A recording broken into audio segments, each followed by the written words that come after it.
بسم الله الرحمن الرحيم والصلاة والسلام على سيدنا محمد وعلى آله وصحبه أجمعين. السلام عليكم ورحمة الله وبركاته.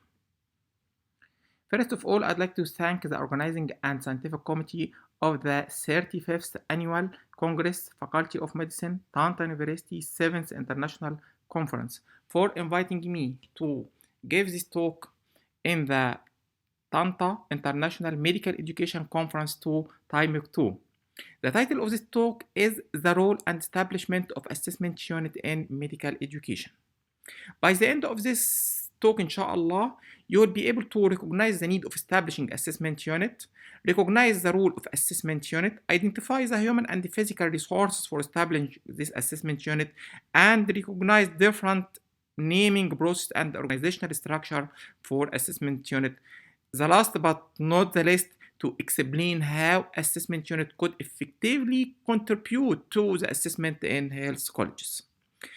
I'd like to start by my expertise in assessment, and I intended to start by this because almost all what I present in this talk is about my own experience in establishing assessment center unit in different health college and from the training courses that I attend and I conducted in assessment. I started the journey on assessment by my CMCL FEMAR project in between the years of 2010-2012.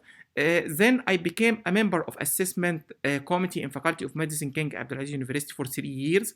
Then moved to Faqih College for Medical Science to establish assessment center and returned back to King Abdulaziz University this year to establish the assessment unit in College of Pharmacy. In between these years and all over the last 10 years, I conducted tens of workshops in assessment in Saudi Arabia and in Egypt.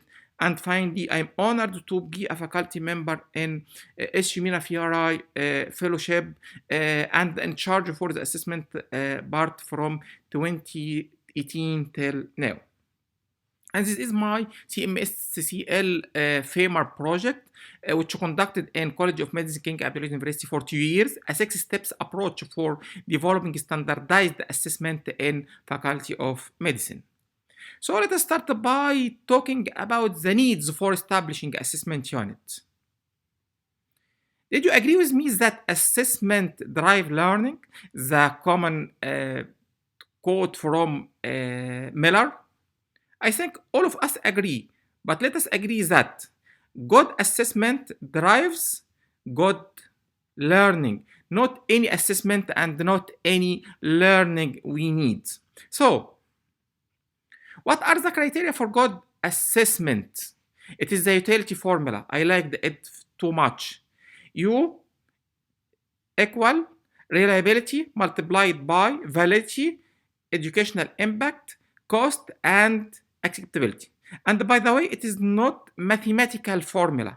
But by the way, if one of these items is 0, the end is 0 for the assessment. So remember, we need the assessment to be reliable, valid, has educational impact, costly effective, and acceptable to all stakeholders.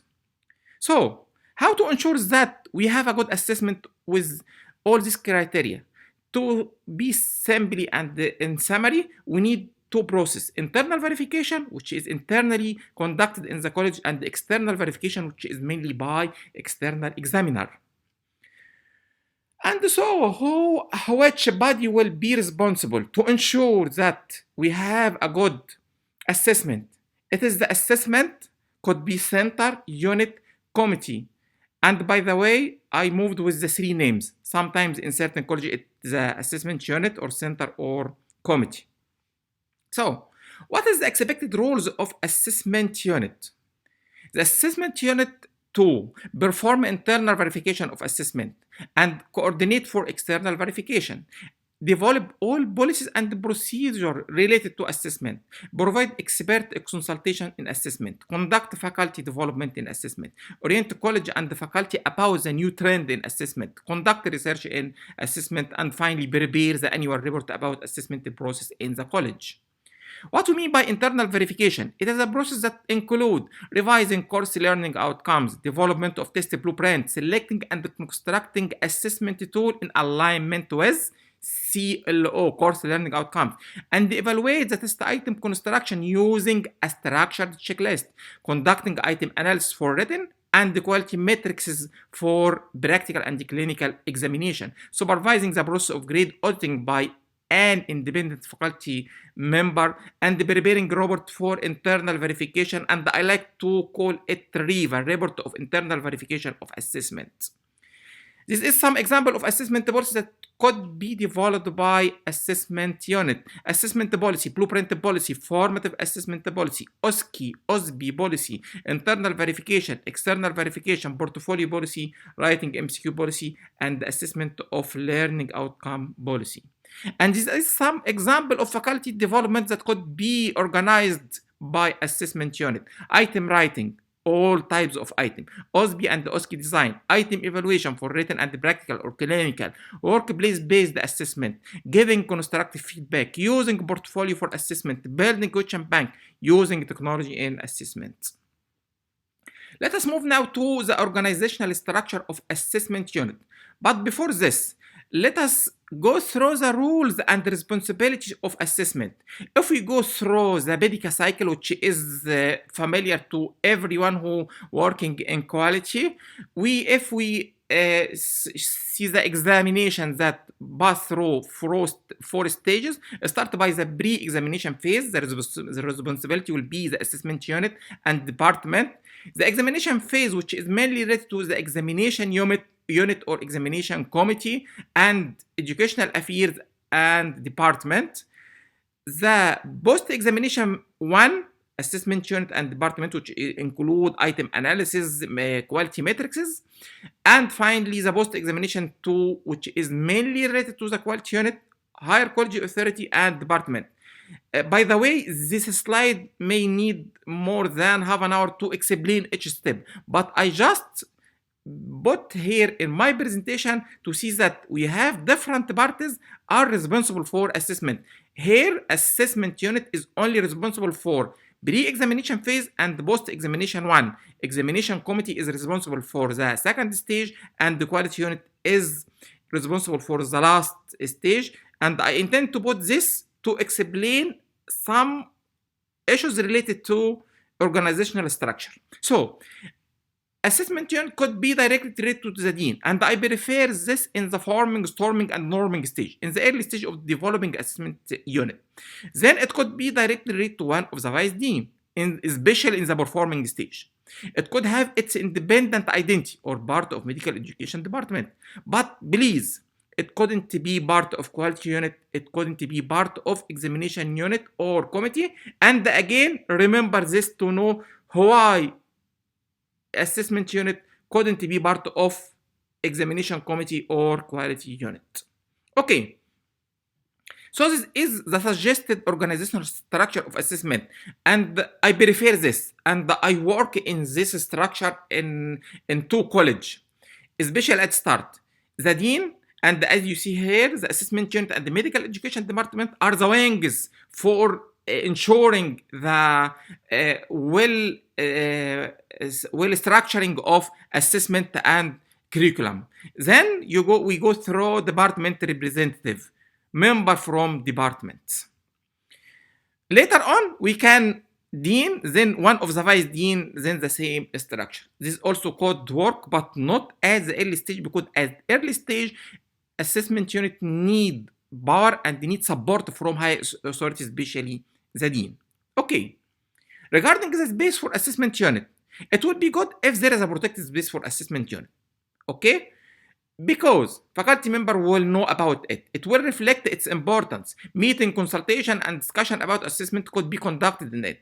But if there is no space, there is no problem, because all members are usually part-time. Discussion and the meeting could be conducted in the department and even online. So please not make the place obstacles for establishing the assessment unit.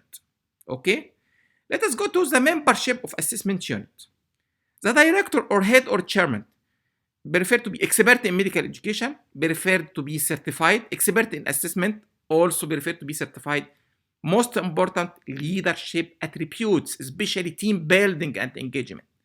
Regarding the member, background in medical education, better if certified, interested in medical education, especially in assessment, represent one of the department and willing to train other member in his or her department. Regarding biostatistician, will add value if available. And I intended to put or write it like this, because sometimes you will not find expert and full-time biostatistician. So no problem if you didn't find it. This is not to decrease his or her value, but actually it is difficult to find one. The same for secretary, will help if available. If there is no secretary, we can work without him or her.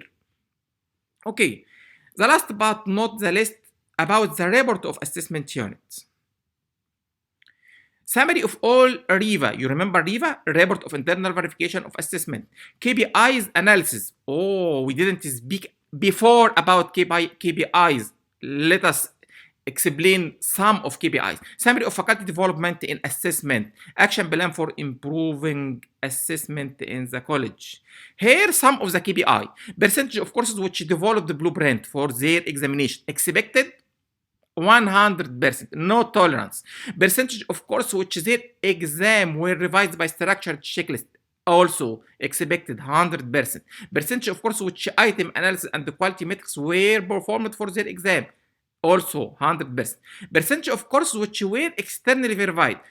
This is usually related to accreditation requirement, according to it, sometimes 25, 30, whatever. Percentage of faculty member who attended faculty development in different assessment area, I prefer to be more than 60% of staff attend faculty development in assessment. The final slide for me is the importance of action plan for improvement. Again, this is a medical cycle. Every year after report from assessment unit and quality unit, we need an action plan for improvement. And by the action plan for improvement, quality of performance improvement by time will occur. So we are here in the bottom, then we became here at the top. What is the problem here? If we stop for a moment without action plan for improvement, we will drop again to the bottom. So here is the role and responsibility and the importance of assessment unit plus other parties to ensure that we are going with improving quality of assessment year by year. This is what the final slide for me in this. Hopefully we go through the importance and rules of assessment unit, the membership structure, and the report of assessment unit. You will find this presentation on my YouTube channel, M. Hassanin 2. Thank you, and thank you again for the organizing and scientific committee for time 2 for inviting me. See you again inshallah in other presentation and other talk. Assalamu alaikum wa rahmatullahi wa barakatuh.